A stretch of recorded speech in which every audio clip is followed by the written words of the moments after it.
Bien à vous, votre Jésus. J'aimerais aujourd'hui parler de l'IVG, de l'avortement. Dans la Bible, il est peut-être question évasivement de l'avortement. Mais dans le texte de loi, c'est aussi la loi du ciel n'est pas toujours équivalente à la loi des hommes, mais la loi diverge partout.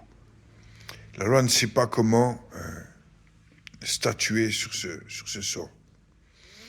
Et à vrai dire, depuis l'époque médiévale, on trouve déjà des potions chez les peuples du sud de l'Amérique. On avait déjà des moyens, peut-être.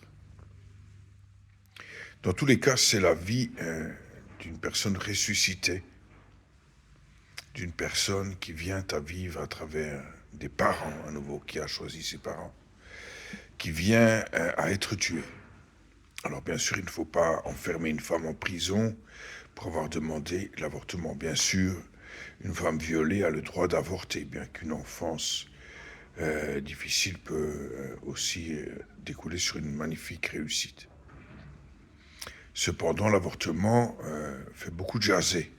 Et on remercie Simone Veil d'avoir quand même pris un parti libéral pour déstatuer, déstigmatiser l'avortement. Par contre, Jésus, moi, personnellement, je ne sais pas que dire, puisque en tant que mâle, en tant que personne mâle, avoir un enfant qui est avorté, puisque une femme n'assume pas ou quelque chose comme ça, peut aussi détruire une partie de l'être. Puisque ce qui est investi dans la femme est tout de même une gage d'amour, une gage d'amitié, une gage d'engagement. Et si les personnes ne sont pas suffisamment mûres pour avoir un enfant et se côtoyer, assumer, bien sûr, c'est un gâchis. Et il peut y avoir des séquelles. Alors, bien sûr, l'avortement ou quelconque surgery du ventre pour une femme peut avoir des répercussions qui sont parfois un peu difficiles à prendre en compte. Et notamment, on pense aux trompes de Fallope, si on referme le ventre, c'est compliqué. Alors, j'aimerais bien sûr déterminer qu'il n'y a pas de bon ou de mauvais choix, mais qu'il faut assumer aussi de prendre avec soi la personne qui est censée ressusciter, puisque l'on est face à un dilemme, que Dieu te dit, je t'envoie tout de même quelqu'un dans ton corps. Tu as fait ce qu'on appelle une union d'âmes de personnes qui sont endormies ou des personnes du ciel et il ne faut pas forcément la tuer. Alors tu as quelqu'un avec toi et c'est possible que parfois lorsque tu es avec tes grands-parents ou tes arrière-grands-parents qui décèdent, ils sont un temps avec toi aussi avant de retrouver pleinement le repos et peut-être passer le purgatoire. Mais des personnes invitées à vivre à nouveau qui sont tuées, eh bien ça donne effectivement un chaos puisque la tombe de la personne, on ne sait pas comment la gérer. Et moi-même, personnellement, j'ai envoyé un ordre, la personne part, enfin Dieu le fait, mais ensuite il y a du chaos. Et ce n'est pas si simple à cautionner.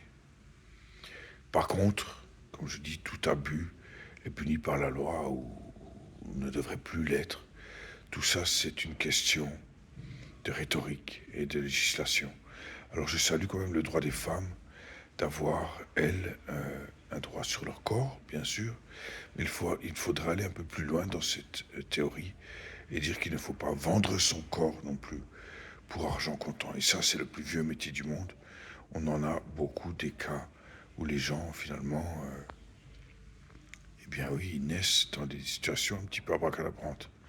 Et des gens, bien sûr, malingres peuvent naître, mais aussi des petits génies. Et ceci, il faut voir avec le diable, puisque lui, il a toute une série de personnes aussi qui n'aiment pas forcément, qui sont déjà endormies et qui veulent à tout prix fauter le trouble dans l'au-delà. Et parfois, il les envoie à la boucherie. Ça arrive aussi. Alors voilà tout un tas de circonvolutions autour de l'avortement, de l'IVG. Et bien sûr, il ne faut pas tout confondre. Mais cela fait beaucoup de paramètres à prendre en compte. Et bien sûr, nous aimons quand c'est bien, quand il y a des enfants, quand l'enfant naît et est dans une bonne situation. Peut-être l'enfant roi, c'est une très bonne façon de voir la vie, mais parfois il faut aussi avoir une certaine forme d'éducation autoritaire. Je pense que là,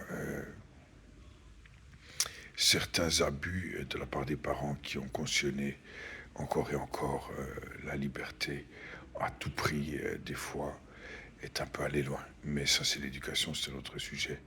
Par contre, il faut bien sûr les aimer, nos enfants. Et je suis le premier à être, bien sûr, lié d'amitié, d'affection avec ceux que je vois naître. Et je les garde, et Dieu les garde, à vrai dire, peut-être 1 ou 2 ans dans leur vie, avant de les laisser vivre avec leurs parents. Voilà. Je vous souhaite tout du bon et que ces femmes gardent le moral.